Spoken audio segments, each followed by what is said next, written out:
तो हम बात करेंगे इस सेशन में क्लॉक के ट्रिक और कॉन्सेप्ट के बारे में। क्लॉक से अगर मैं यूपी कांस्टेबल के एग्जाम में बात करती हूँ तो आपके क्वेश्चन 1 से 2 डेफिनेटली देखने को मिल सकते हैं घड़ी से संबंधित। अच्छा, क्वेश्चन किस किस रूप में आता है और क्या क्या ट्रिक आपको पता होनी चाहिए। अगर हम घड़ी की बात कर रहे हैं या क्लॉक की बात कर रहे हैं तो इसमें एक चीज़ ध्यान रखना, जो घंटे वाली घड़ी सुई होती है, जो घंटे वाली सुई होती है, तो घंटे वाली सुई 1 घंटे में 30 डिग्री का एंगल बनाती है और 1 मिनट में आधे डिग्री का एंगल बनाती है। ये याद होना बहुत ज़्यादा ज़रूरी है, ठीक है। हालांकि बेस आपका क्लियर हो ही गया। इसके बाद अगर मैं बात करती हूँ मिनट वाली सुई के बारे में, तो जो मिनट वाली सुई है वो 1 घंटे में 360 डिग्री का एंगल बनाती है और 1 मिनट में 6 डिग्री का एंगल बनाती है। ये भी आपको पता होना बहुत ज़रूरी है। इसके बाद अगर मैं सेकंड वाली, हालांकि सेकंड पूछी नहीं जाती है, इसके बाद अगर मैं सेकंड वाली सुई की बात करती हूँ तो सेकंड वाली सुई 1 मिनट में 360 डिग्री का एंगल बनाती है। तो ये बेसिक चीज़ें हैं जो पता होनी चाहिए घड़ी के बारे में, ठीक है। अब इस पे डायरेक्ट क्वेश्चन आना शुरू हो जाता है। अब डायरेक्ट क्वेश्चन किस प्रकार से पूछा जाता है, आपसे पूछा जाएगा ये बताइए 30 मिनट में घंटे वाली सुई कितने डिग्री का एंगल बनाएगी। 30 मिनट में घंटे वाली सुई कितने डिग्री का एंगल बनाएगी, ठीक है, कितने डिग्री का एंगल बनाएगी। अब आप इसको कैसे करोगे, अगर आपको इसका बेस पता है तो इसको फटाफट से कर सकते हो। कैसे कि भाई 30 मिनट में घंटे वाली सुई कितने डिग्री का एंगल बनाएगी। हमें पता है कि घंटे वाली जो सुई है वो 1 मिनट में आधे डिग्री का एंगल बनाती है। तो भाई 30 मिनट में कितने डिग्री का एंगल बनाएगी, 30 का आधा यानी कि 15 डिग्री का एंगल बनाएगी। क्लियर। अच्छा, सेम क्वेश्चन देकर बोलता कि ये बता दो 30 मिनट में मिनट वाली सुई कितने डिग्री का एंगल बनाएगी। 30 मिनट में मिनट वाली सुई कितने डिग्री का एंगल बनाएगी, फिर कैसे करते। तो मिनट वाली सुई के लिए आपको पता होना चाहिए था कि भैया मिनट वाली सुई 1 मिनट में 6 डिग्री का एंगल बनाती है। तो 30 मिनट में मिनट वाली सुई 30 की गुणा 6 में कर देना, 6 × 18 180 डिग्री का एंगल बनाएगी। अच्छा, इसी के अंदर क्वेश्चन क्या दे देता, 30 मिनट में मिनट वाली सुई घंटे वाली सुई से कितने डिग्री आगे होगी या कितने एंगल आगे होगी, ठीक है। 30 मिनट में मिनट वाली सुई 30 मिनट में मिनट वाली सुई घंटे वाली सुई से कितने डिग्री आगे होगी, ठीक है। अंतर, सुई के बीच का अंतर, ऐसे ही पूछ सकता है, बीच का अंतर। तो यहां पे क्या हो जाएगा, तो हमें पता है मिनट वाली सुई ने 30 मिनट में कितने डिग्री का एंगल बनाया था, 180 डिग्री। घंटे वाली सुई ने 30 मिनट में कितने डिग्री का एंगल बनाया था, 15। दोनों का अंतर पूछ रहा है तो माइनस कर देना, आंसर आ जाएगा यहाँ पे 165 डिग्री। तो ये चीज़ ध्यान रखना, क्वेश्चन कैसे भी घुमाकर बोले। इसके बाद आगे चलते हैं। आगे यहाँ पर देखो, जब आपको क्वेश्चन के अंदर एंगल पूछा जाए और समय दे रखा है, जब क्वेश्चन में एंगल पूछा जाए और समय दे रखा है तो फॉर्मूला लगता है 30 घंटे माइनस के 11 मिनट अपॉन 2। 30 घंटे माइनस के 11 मिनट अपॉन 2। क्वेश्चन कैसे देखने को मिलेगा, डायरेक्ट कि ये बताइए 2:30 पर दोनों सुई के बीच में कितने डिग्री का एंगल बनेगा। समय दे रखा है, एंगल पूछ रहा है, फॉर्मूला क्या लगेगा, 30 घंटे माइनस के 11 मिनट अपॉन 2। वैल्यू पुट कर लो फटाफट से। तो 30 घंटे की वैल्यू दे रखी है 2, माइनस 11 मिनट की वैल्यू दे रखी है 30 अपॉन 2। 2 × 3 = 6, 60 आ जाएगा, माइनस काटोगे ये 15 आ जाएगा। 165 में से 60 जाएगा, बचेगा 105 डिग्री। तो बन जाएगा, कोई दिक्कत परेशानी नहीं। तो ध्यान रखनी है, ये छोटी छोटी चीज़ें बहुत बहुत काम आएंगी। क्लियर है? चलो, इसके बाद अगर क्वेश्चन के अंदर आपको एंगल दे दिया जाए और टाइम पूछ ले, क्वेश्चन में एंगल दे दे और टाइम पूछ ले, समय पूछ ले, तो क्या किया जाता है, इसमें दो पार्ट है, मतलब एक बार 2/11 a प्लस बी को सॉल्व कर लेते हैं और एक बार 2/11 a माइनस बी को सॉल्व कर लेते हैं। अब ये a plus B, a minus B क्या है, तो a क्या है, a की वैल्यू होती है छोटा वाला समय। क्वेश्चन में जो भी छोटे वाला समय दे रखा है उसमें 30 डिग्री की मल्टीप्लाई कर लो, और b की वैल्यू क्या होती है, जो भी एंगल आपसे क्वेश्चन में पूछा जा रहा है, जो भी एंगल वो पूछ रहा है। ठीक है, अब इसका क्वेश्चन कैसे आता है ये भी देख लो। इसका क्वेश्चन इस प्रकार से आएगा कि ये बताइए 5 से 6 बजे के बीच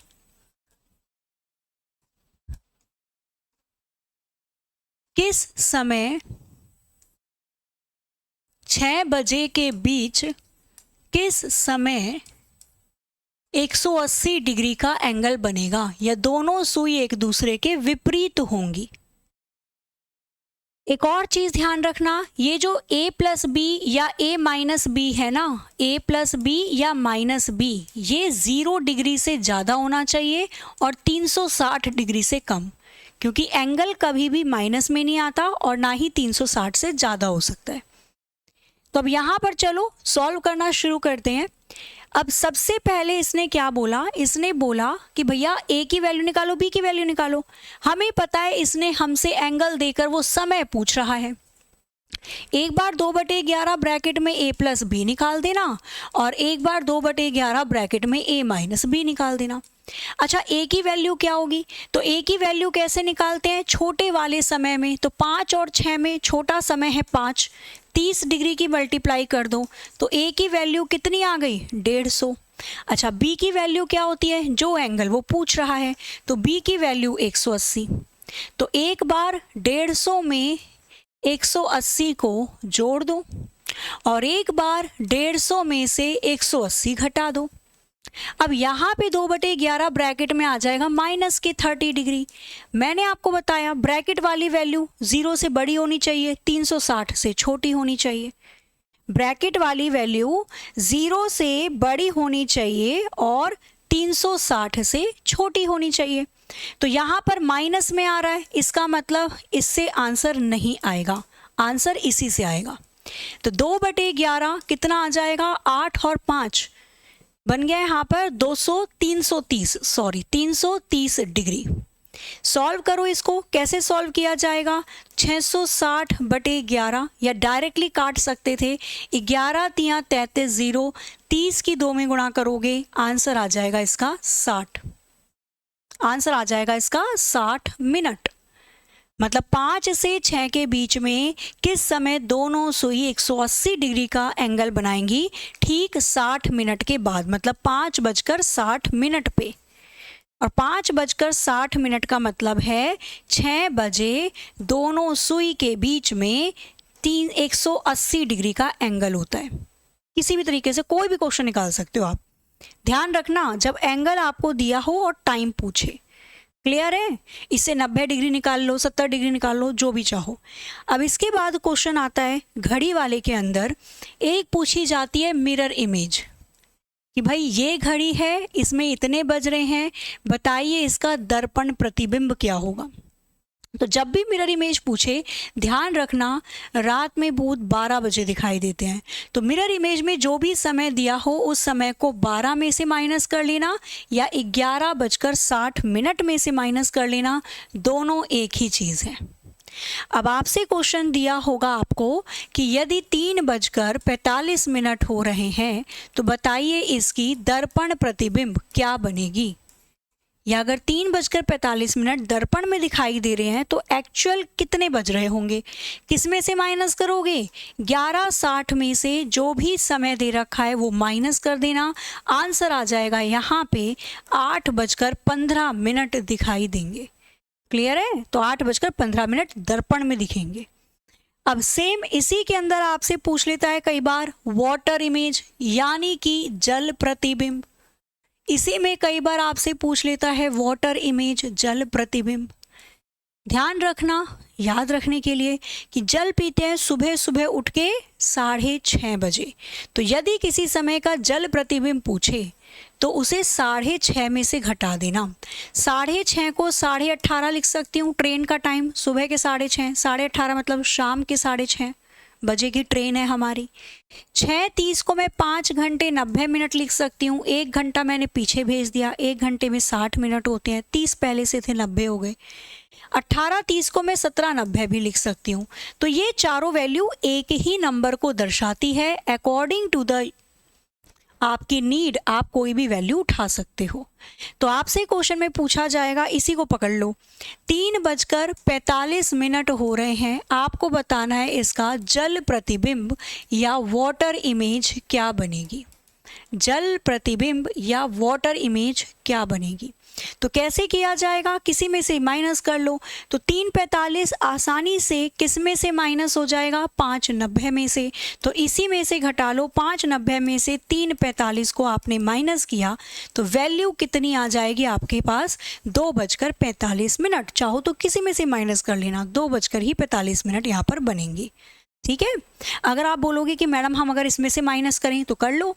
17:90 में से जब आप 3:45 को घटाओगे तो भी कितना ही आने वाला है, 14:45। 14 का मतलब होता है 2 बज रहे हैं, 2:45। ठीक है। चलो, इसके बाद घड़ी के अंदर एक बहुत कॉमन कॉन्सेप्ट है जो पूछा जाता है कई बार। क्या पूछा जाता है, आपसे क्वेश्चन पूछा जाएगा कि ये बताइए एक दिन में कितने बार सुई, ठीक है, 0 डिग्री का एंगल बनाती है। 0 डिग्री बोलेगा, संपाती बोलेगा, एक के ऊपर एक चढ़ी होती है, ये भी बोल सकता है। 0 डिग्री का एंगल बनाती है। ठीक है। ऐसे 0 डिग्री पूछा आपसे, इसी तरीके से आपसे पूछ सकता है 90 डिग्री और 180 डिग्री। 90 डिग्री और 180 डिग्री। ठीक है। चलो आ जाओ, सबसे पहले हम 0 डिग्री की बात कर लेते हैं। तो 0 डिग्री का मतलब एक सुई एक के ऊपर एक चढ़ी है। तो कौन सा ऐसा परफेक्ट समय है जब दोनों सुई एक साथ चिपकी होंगी, 12 बजे वाला समय। अब यहाँ पर ध्यान देना, वैसे तो 12 घंटे में, भाई वैसे तो 1 घंटे में केवल एक बार ही 0 डिग्री का एंगल बनता है, 12 घंटे में 12 बार बनना चाहिए था। लेकिन किंतु परंतु बंधु, ये 12 बजे ऐसा जिम्मेदार समय है कि एक बार बनने वाला एंगल इसने बनने नहीं दिया। तो 12 बार ना बनकर केवल 11 बार ही 0 डिग्री का एंगल बना 12 घंटे में। आपसे पूछ रहा है कि एक दिन के बारे में बताओ। तो एक दिन में होते हैं 24 घंटे। तो अगर 12 घंटे में 11 बार तो 24 घंटे में 22 बार दोनों सुई के बीच में 0 डिग्री का एंगल बनता है। ध्यान रखना। चले, इसके बाद आपसे क्वेश्चन पूछा गया 90 डिग्री। तो ध्यान रखिए, 1 घंटे में वैसे तो 2 बार 90 डिग्री का एंगल बनता है। इस हिसाब से 12 घंटे में 12 दूनी 24 बार 90 डिग्री का एंगल बनना चाहिए था। लेकिन किंतु परंतु बंधु, एक परफेक्ट समय 9 बजे का होता है जब 90 डिग्री का एंगल बनता है, और एक 3 बजे का। तो 9 और 3 ये 2 ऐसे समय हैं जब 2 बार एक्स्ट्रा बनने वाला एंगल नहीं बन पाता। इसी वजह से, इन 2 कारणों की वजह से 2 बार एंगल एक्स्ट्रा नहीं बन पाता, और बोला जाता है कि 12 घंटे में केवल 22 बार ही 90 डिग्री के एंगल बनते हैं। लेकिन क्वेश्चन वाले भैया ने पूछा है एक दिन में, तो एक दिन का मतलब होता है 24 घंटे। तो अगर 12 घंटे में 22 बार तो 24 घंटे में कितने बार बनेंगे, 22 की 2 गुना कर देना, 44 बार। 12 घंटे में 22 बार तो 24 घंटे में 44 बार। कर लोगे आराम से। क्वेश्चन किसी भी प्रकार से पूछे घड़ी वाला। इसके बाद आता है आपका 180 डिग्री का एंगल। तो वैसे तो 1 घंटे में एक बार ही 180 डिग्री का एंगल बनता है। इस हिसाब से 12 घंटे में 12 बार बनना चाहिए था। लेकिन किंतु परंतु बंधु, परफेक्ट समय जब एक सुई 12 पे होती है, और घंटे वाली सुई 6 पे। तो परफेक्ट समय 6 बजे का ऐसा है जब एक बार एक्स्ट्रा बनने वाला एंगल ऑन टाइम पर ही नहीं बन पाता, इसलिए एक घटा लेते हैं और बोला जाता है कि 12 घंटे में केवल 11 बार ही 180 डिग्री का एंगल बनता है। लेकिन आपसे क्वेश्चन में पूछा क्या है, एक दिन के बारे में। तो एक दिन में होते हैं 24 घंटे, तो यदि 12 घंटे में 11 बार तो 24 घंटे में 22 बार 180 डिग्री का एंगल बनता है। ठीक है, कौन जिम्मेदार है 180 के लिए? 6 बजे का समय। कौन जिम्मेदार है 90 के लिए? 9 और 3 का समय। कौन जिम्मेदार है 0 डिग्री के लिए? तो 12 बजे का समय। ध्यान रखना, ये कुछ भी पूछे, कहीं से ही पूछे, इजीली आप कर सकते हो। तो ये हो जाएंगी बेसिक सी चीज़ें, ठीक है, आराम से कर लोगे। तो ये थोड़ा सा मोस्ट इंपॉर्टेंट या कॉमन पार्ट आप कह सकते हो घड़ी का है, जो डेफिनेटली पूछा ही जाता है। अब मैं एक क्वेश्चन दे रही हूँ, उसको करके बताना। आपको बताना है क्या, 3 से 4 बजे के बीच, 3 से 4 बजे के बीच किस समय दोनों सुई, किस समय दोनों सुई, किस समय दोनों सुई समपाती होंगी, कोइंसाइड होंगी। कोइंसाइड मतलब समपाती, मतलब 0 डिग्री का एंगल बनाएंगी। इसका आंसर बताना है आपको कमेंट करके। 0 डिग्री का एंगल बनाएंगी, इसका आंसर बताना है आपको कमेंट करके। और कैसा लगा ये कॉन्सेप्ट, पूरा समझ में आया, एकदम अच्छे से रिवाइज हो गया, ये भी बताना।